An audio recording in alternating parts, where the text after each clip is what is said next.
Halo teman-teman, kembali lagi bersama Lab Prosesi. Di sini ada aku Dea Dan aku Eko yang bakal memandu kalian dalam modul 1 yaitu Product and Process Design. ya. Jadi, di praktikum sistem produksi kali ini, di modul 1 kita akan mempelajari Product and Process Design dan sedikit materi mengenai Flow Analysis Approach. Gitu. Nah, ini tujuan praktikum kita di modul 1 kali ini. Bisa dibaca sendiri ya, teman-teman.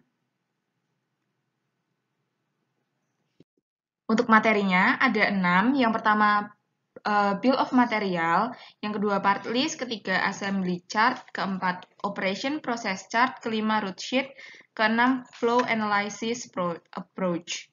Nah, ini mungkin teman-teman sudah dapat di P3 kemarin, semester 3, jadi kita akan mengulasnya lebih dalam sedikit ya. Nah, yang pertama bill of material, ini merupakan daftar dari semua material, parts, dan subassembly, serta kuantitas dari masing-masing yang dibutuhkan untuk memproduksi satu unit produk akhir. Nah, bill of material ini biasa digunakan dalam beberapa hal, seperti yang pertama ada DFM, Design of Manufacturing. Biasanya kalau kita mau membuat produk, kan kita perlu tahu kan komponen apa saja untuk merakit atau membuat produk tersebut. Kita harus tahu juga assembly-nya itu nanti meliputi komponen apa aja. Lalu dibutuhkan juga untuk requirements planning. Dalam MRP, kita kan diperlukan untuk memesan beberapa part kan. Nah, part-part yang akan kita pesan itu jumlahnya kan ngikut di BOM juga. Jadi di BOM nanti misalnya part A membutuhkan berapa part B, berapa part C gitu. Nah, itu nanti akan digunakan di dalam MRP. Yang ketiga yaitu digunakan dalam assembly.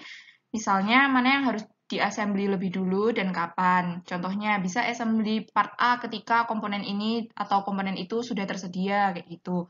Lalu yang terakhir yaitu digunakan dalam computer aided design. Nah, di BOM sendiri seperti yang teman-teman udah tahu sebelumnya, ada yang namanya BOM tree, ada yang namanya BOM list. Kalau yang BOM tree ini digunakan untuk mengetahui struktur komponen yang ada pada suatu produk dan hierarkinya. BOM tree ini merupakan struktur BOM yang ditampilkan dalam bentuk diagram pohon yang menggambarkan urutan atau langkah dalam pembuatan produk. Struktur tersebut terdiri atas level-level, di mana tiap level merupakan tahapan tertentu dalam suatu proses pembuatan produk, yang di level pertama itu merupakan level 0, nanti level terendahnya merupakan level ke N. Itu kalau standar penulisan dari ASLab prosesi ya.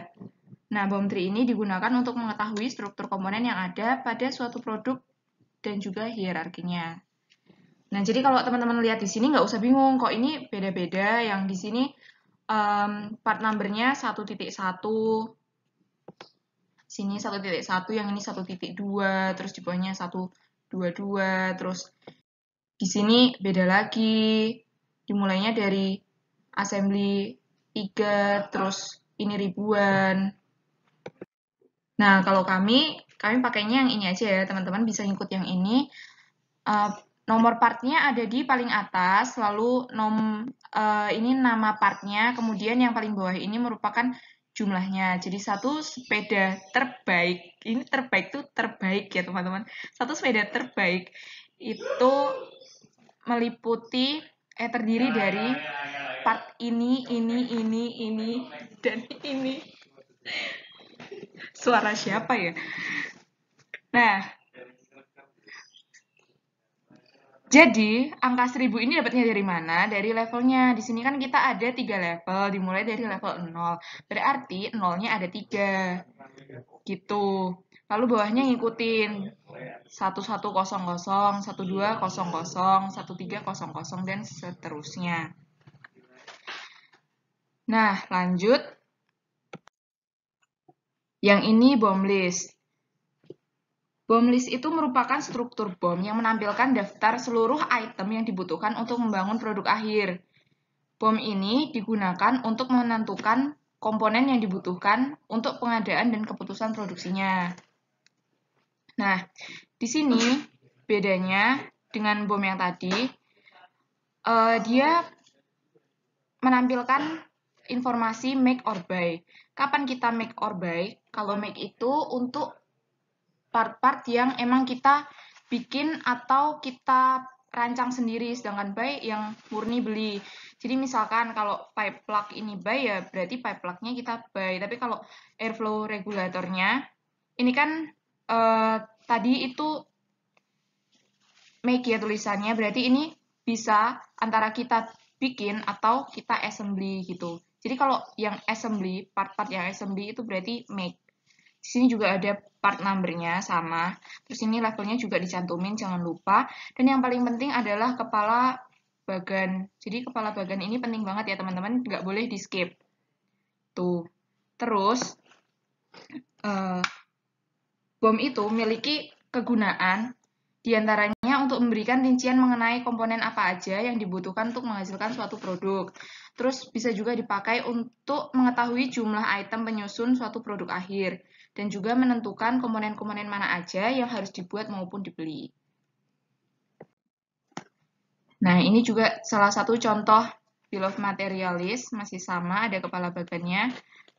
Kuantitinya juga ngikutin. Ini untuk bill of materialis yang tadi bomnya ada sepeda terbaik tadi loh. Ini sepeda terbaik.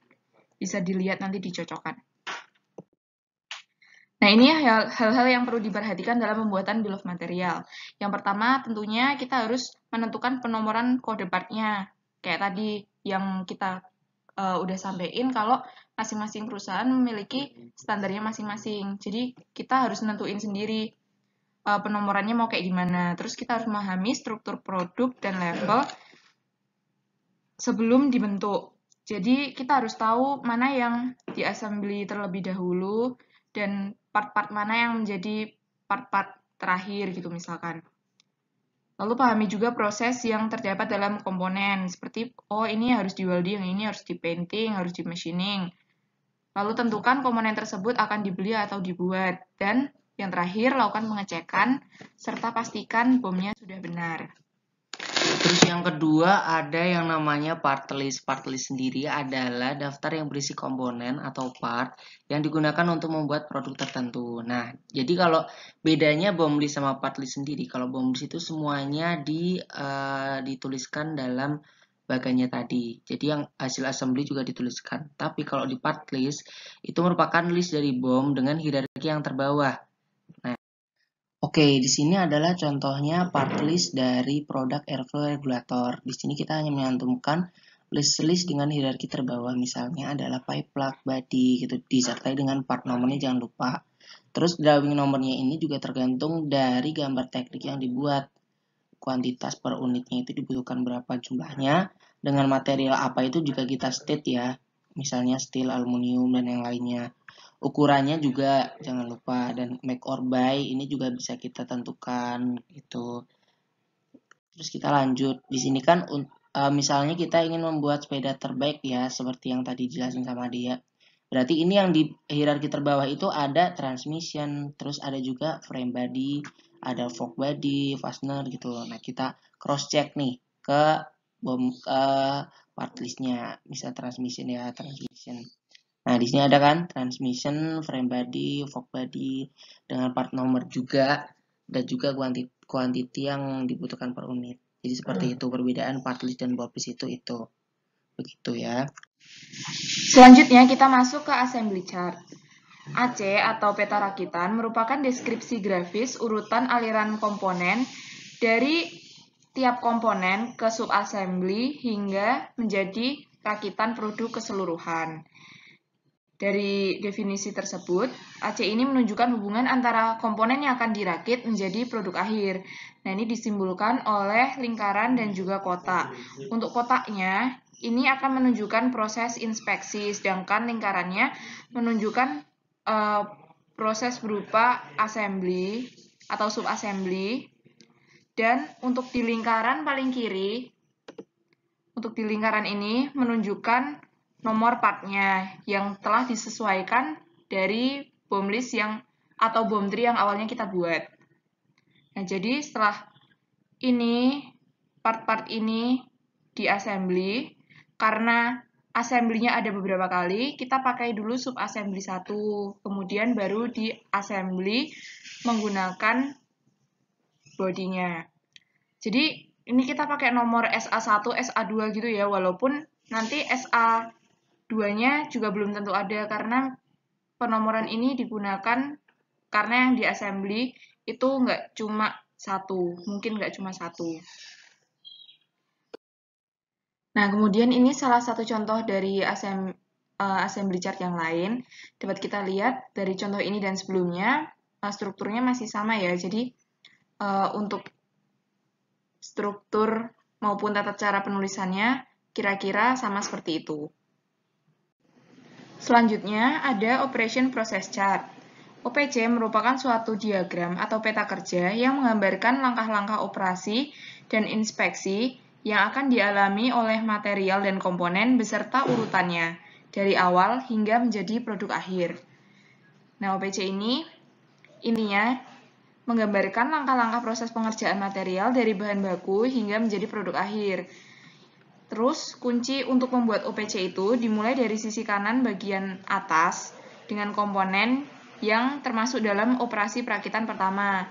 Nah, yang perlu diingat di bawah komponen pada OPC itu disertai nomor komponen sesuai BOM, jenis permesinan, dan waktu operasinya. Sertakan juga, paling penting nih, kepala OPC dan summary. Itu nggak boleh lupa ya teman-teman. Lalu, kalau menemukan kasus di mana garisnya itu ternyata bertabrakan, bisa digambar seperti ini. Nah, hal yang perlu diingat tadi itu maksudnya. Nah, ini maksudnya. Di bawah nama komponen itu akan disertai nomor komponen atau nomor part, waktu pengerjaan, dan juga jenis pengerjaan yang dilakukan. Kalau di sini contohnya ada seat ring misalnya. Seat ring ini memiliki nomor komponen atau nomor part berupa 3250, itu diletakkan di bawahnya. Kemudian pada proses pengerjaannya diberi tulisan proses apa yang dilakukan, misalnya shaping, drilling, cutting, inspecting, kayak gitu.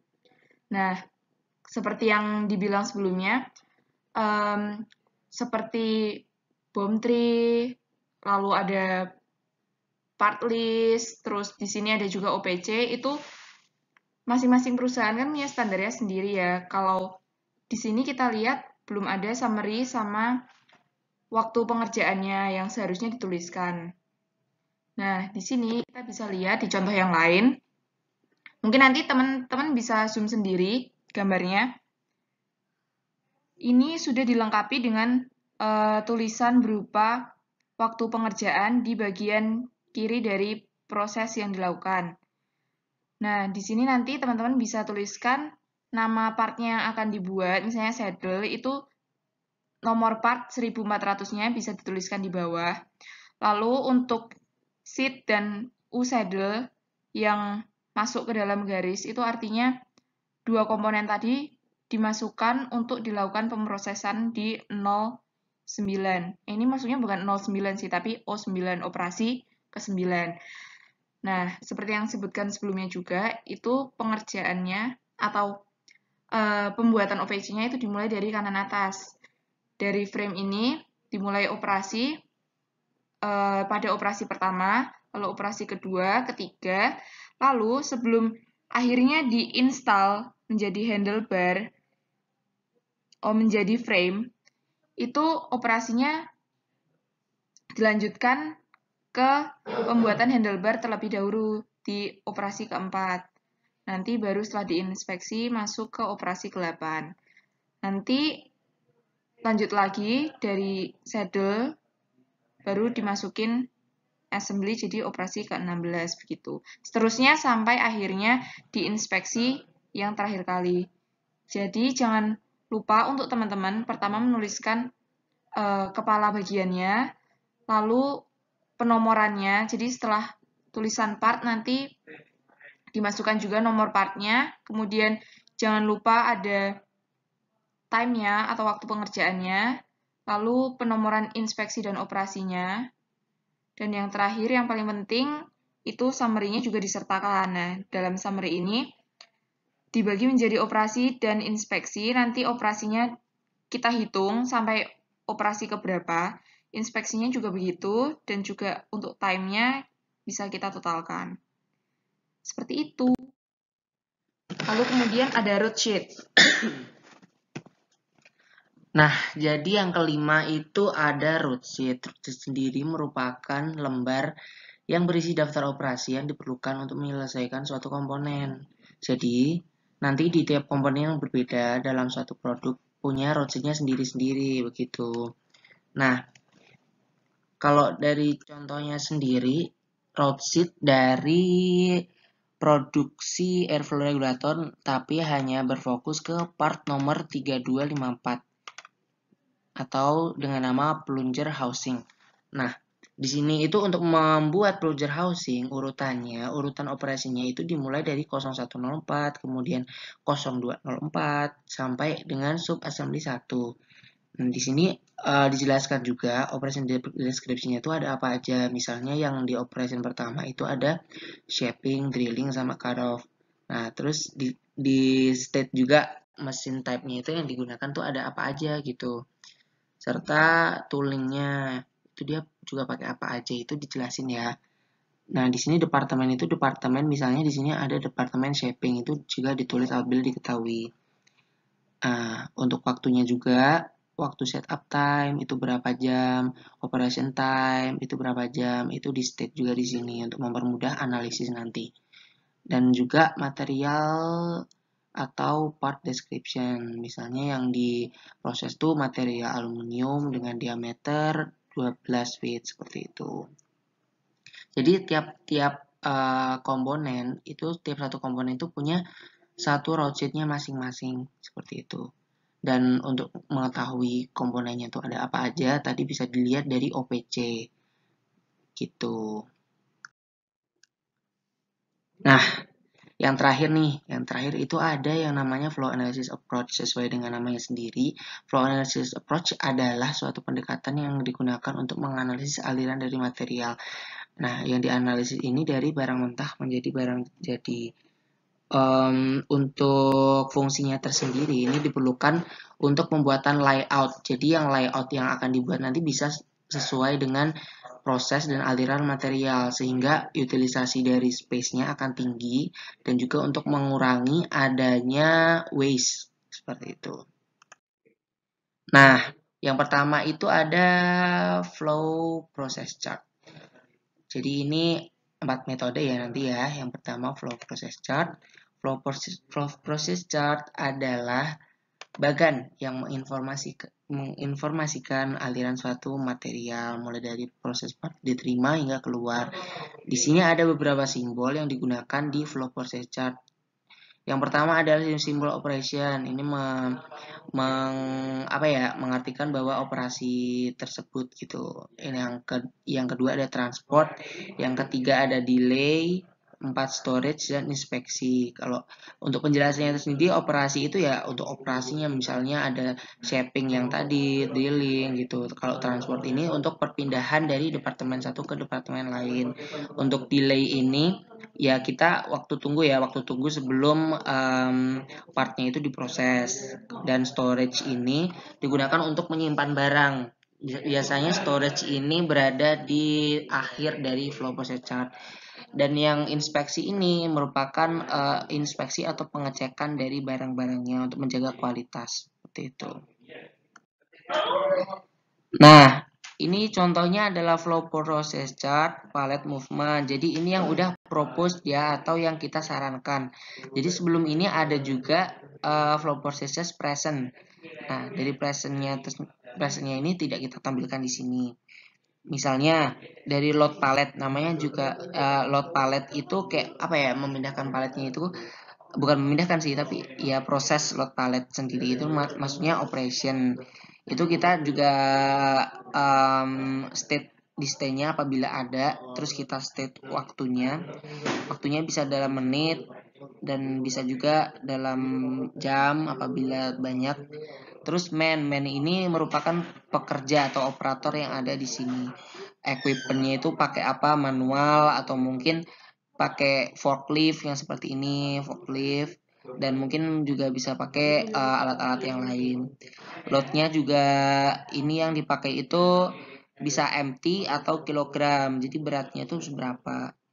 Nah, di sini untuk prosesnya sendiri kita urutin ya. Yang pertama itu diurutin prosesnya apa aja, deskripsinya. Habis itu kita langsung tarik aja dari simbolnya untuk mempermudah. Dari load ini kan operasi. Terus wait for forklift ini kan delay ya. Berarti kita tarik garis ke delay. Kemudian lanjut lagi ke insert foxin, ini operasi. Terus lanjut ke carry ya. Carry berarti transport dan hingga selesai. Di sini nggak ada inspeksi. Jadi untuk simbolnya sendiri juga tidak di state seperti itu. Nah, dari summary-nya kita bisa lihat kalau yang di model present atau model sekarang itu operasinya itu ada 7 langkah, sedangkan di sini hanya menjadi 5 ya, menjadi 5. Untuk perbedaannya sendiri ada dua operasi. Movementnya sama, masih 2, delay-nya dari 2 menjadi 1. Nah, di sini kita bisa lihat untuk total time-nya itu sebelum atau yang inisial atau yang present ini ada 8 menit ya. Nah, tapi setelah kita menggunakan yang model proposed ini, kita bisa dapatkan waktu 5,3 menit, yaitu kita bisa menghemat 2,7. Nah, jadi untuk alternatif ini bisa kita terapkan untuk mengurangi waktu seperti itu. Nah, ini hal yang perlu diperhatikan dalam membuat flow process chart adalah yang pertama deskripsi proses. Ya tadi ya, deskripsinya harus jelas. Dimulai dari pertama hingga akhir itu urutannya harus jelas. Yang kedua kuantitas barangnya tadi untuk tiap departemen, jarak perpindahan juga, waktu untuk setiap departemennya, dan material handling tadi forklift atau mungkin manual pakai tangan atau mungkin pakai alat lain, dan summary table. Nah, ini untuk membandingkan yang present dengan yang kita propose seperti itu.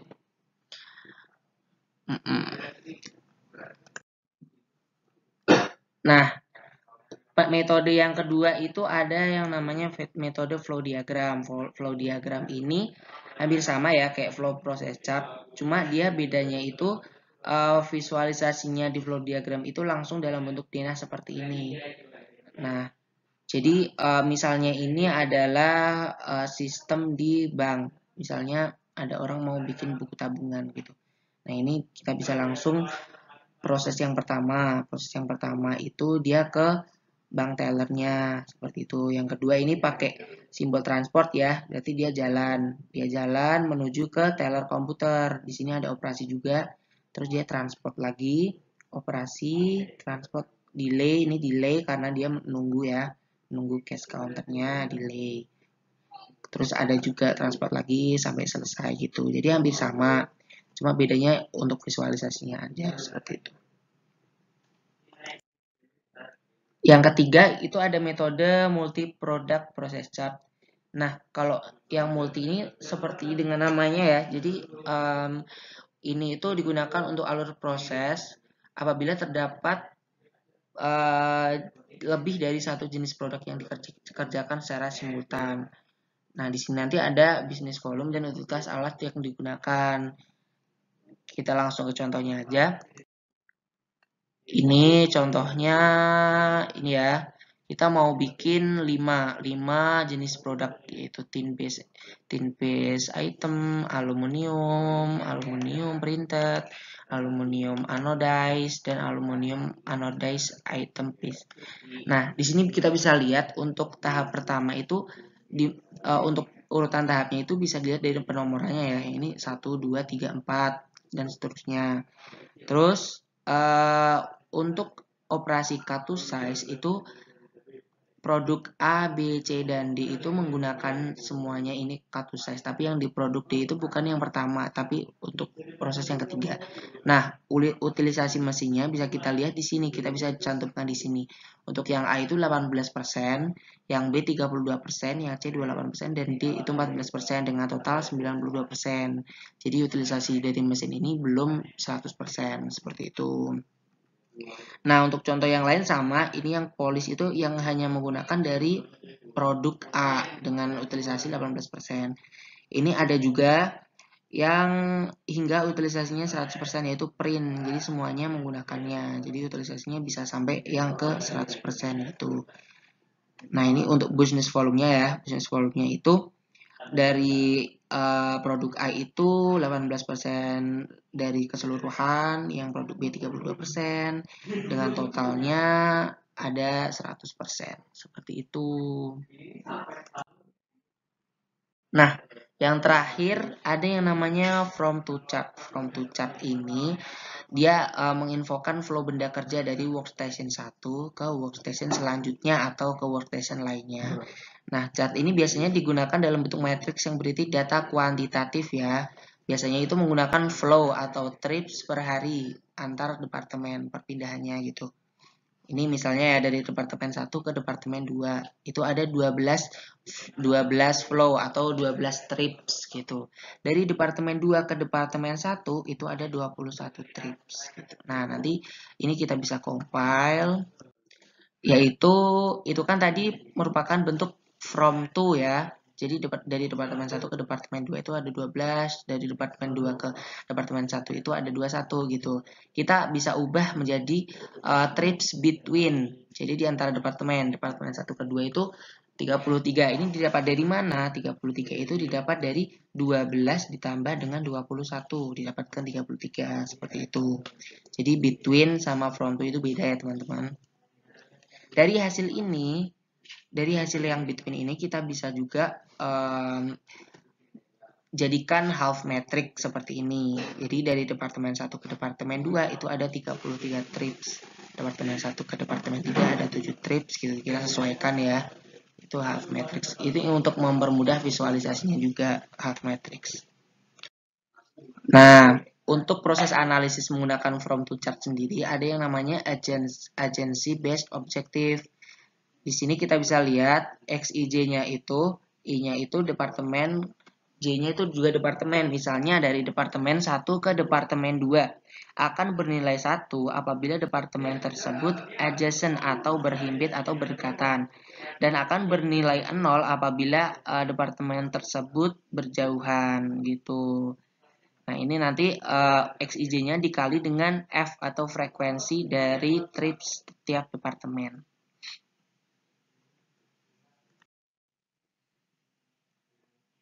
Oke, kita akan mencoba untuk menganalisis from to chart dari contoh soal ini. Nah, kita bakal coba pakai yang metode tadi ya. Untuk memulainya, kita pakai yang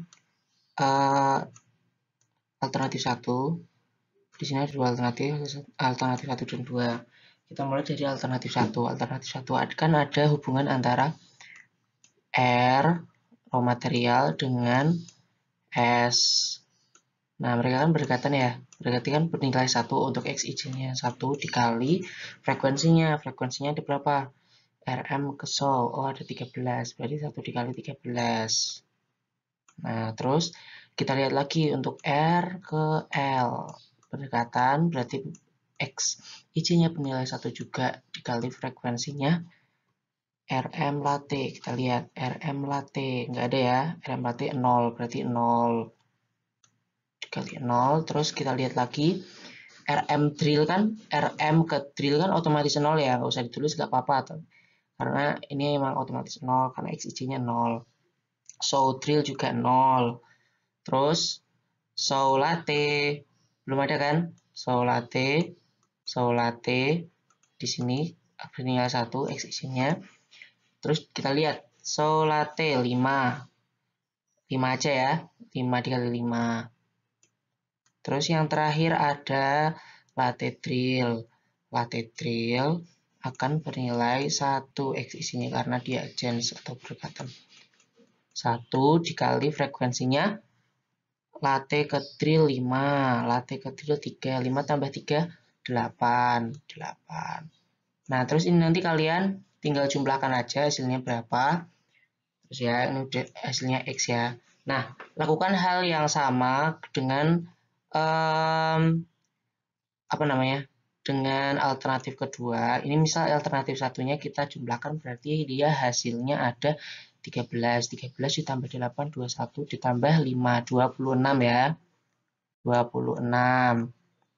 Nah, kita juga harus menjumlahkan trips dari departemen ini. Nah, kita jumlahkan semuanya, 13 tambah 3 tambah 5 tambah 5 berarti 28 tambah 3 31 ya totalnya. Total 31. Kok 31? 16 tambah 10. 16 tambah 10, 26 tambah 3. Oh iya, 29. 29. Nah, dari total ini kita bakal bisa menemukan agency score-nya dari layout 1. Misalnya ini kan kita dapat tadi totalnya 26. Nah, cara untuk menentukan agency score-nya kita berarti 26 dibagi totalnya atau 29. Nah, di sini akan bernilai 0,89 atau kita bulatkan menjadi 0,9. Nah, terus ini yang kedua kita juga hitung ya. Kita juga hitung R ke D. R ke D berapa? R ke D kan R ke D 3 ya. 3 aja. Langsung aja ya. Caranya sama kok. R ke L. Raw material ke latte 0. Terus raw material ke saw 0. Terus raw material ke latte udah. Drill ke saw. Drill ke saw. Drill ke saw mana? Drill ke saw 0 di sini. Terus ini drill ke saw juga 0 juga. Terus drill ke latte. Drill ke latte akan bernilai drill ke latte 3 ditambah 5, 8. Nah, kita cek lagi ya. RM ke drill 3 benar, RM ke drill 3 benar. RM ke latte 0, RM ke latte 0. Ini drill ke saw. Drill ke saw 0. Drill ke saw 0 juga. Terus drill ke latte.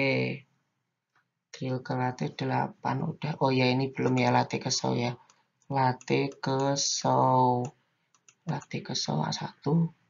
Latte-nya ke saw-nya ada. Saw ke latte 5. Nah, ini kita total jumlahnya menjadi 16. Nah, kita normalisasi juga ya, 16 dibagi 29. Ini nanti akan mendapatkan hasil 0,551. Nah, di sini kita bisa lihat untuk skor agensinya kan lebih besar yang layout 1 dengan nilai 0,9. Maka dari itu kita akan lebih merekomendasikan untuk layout 1 dipakai seperti itu. Semangat! Oh ya, ini untuk contoh yang di modul juga ada ini ya, ada ralat ya, karena kemarin belum dinormalisasi. Jadinya yang dipilih cuma jumlah trips per yang paling kecil. Padahal yang benar adalah ini agency score-nya dihitung dulu. Jadi dari total trips yang kita peroleh dibagi dengan total trips secara keseluruhan. Nah, ini yang paling benar. Berarti untuk jawaban yang di modul juga harusnya adalah layout ke-1 seperti itu. Semangat! Untuk semua metode flow analysis approach itu ada. Nanti apabila ada pertanyaan langsung dikasih ke kolom komentar aja ya guys. Terima kasih.